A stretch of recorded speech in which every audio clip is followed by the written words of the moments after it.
Eric, I'm going to be honest. I don't know shit about wrestling, and I know even less about TV. So I ask myself, why do I feel this way? But as a fan, I feel like this is a misstep. We just saw the big filthy animals promo. They had Tori Wilson looking as only she can look, as the nature boy might say. They revealed the big video of them burying Ric Flair in the backstage area. And now they're coming out to the ring again, almost to serve as a distraction for Perry Saturn so Eddie Guerrero can make the attack. But whenever you see the same act come down the entranceway a second time in the show, not like 2 hours later, but a couple of segments later, it feels like we're doing the talent a disservice, because I, as the fan, I think I would say, wait, why are these guys back out here already? Like, it feels like you're coming out to diminished returns. Like, it's too soon. Like, I understand that you might have an angle where you need them out there, but shouldn't you have a little more distance? Like, shouldn't that be like 2 hours later, not 2 segments later?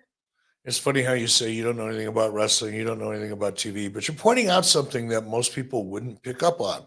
You're diluting the talent. And what's interesting is, if you're in the arena, if you're producing the show, especially, because you should be listening to your audience if you're producing a show, if you're so focused on that little fucking monitor sitting in front of you and the crap that's going on inside your headsets, and you're not feeling and hearing the audience, you don't know what you're doing.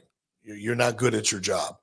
And if you are listening to your audience and you are a good producer, it's blatantly freaking obvious how bad of an idea this is. You should only make this mistake once in your entire career, maybe twice, unless in case you were distracted the first time.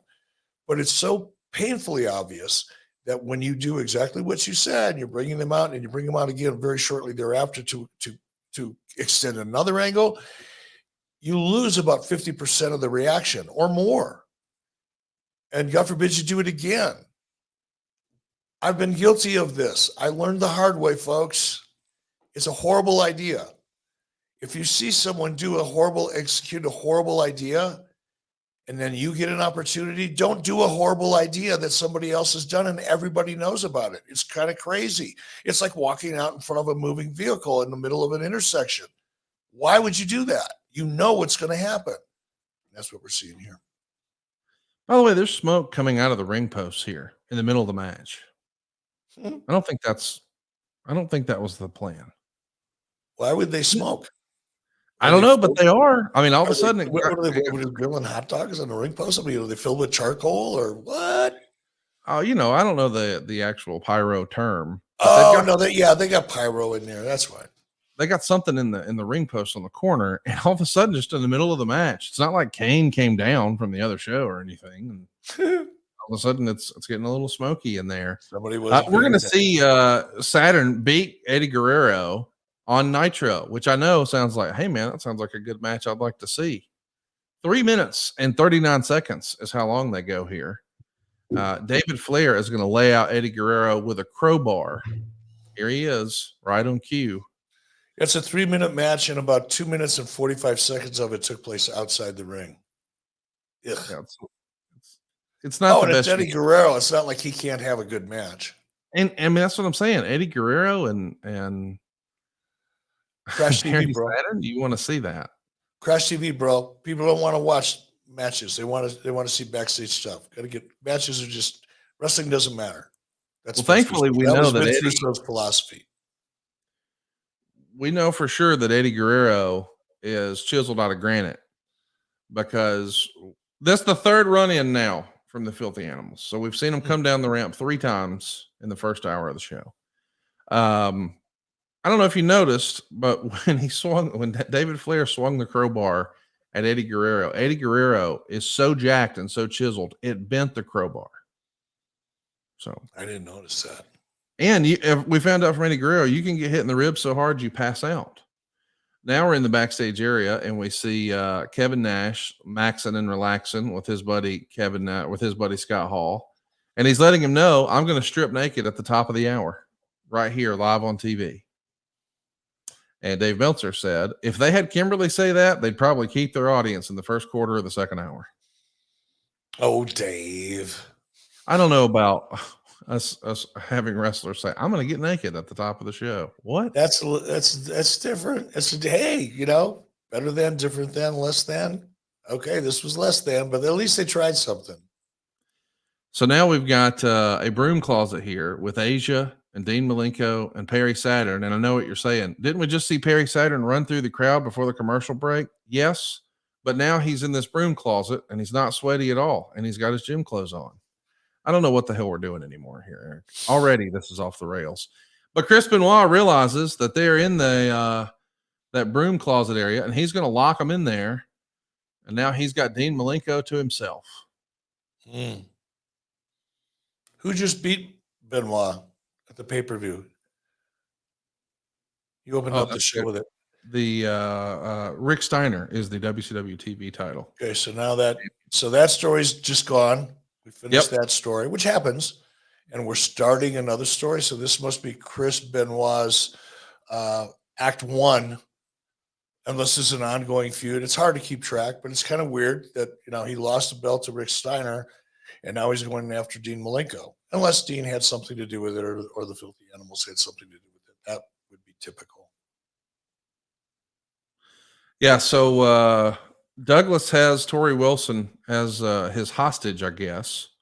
Malenko was just going to the bathroom, but he got jumped. And we just saw the most hardcore thing ever.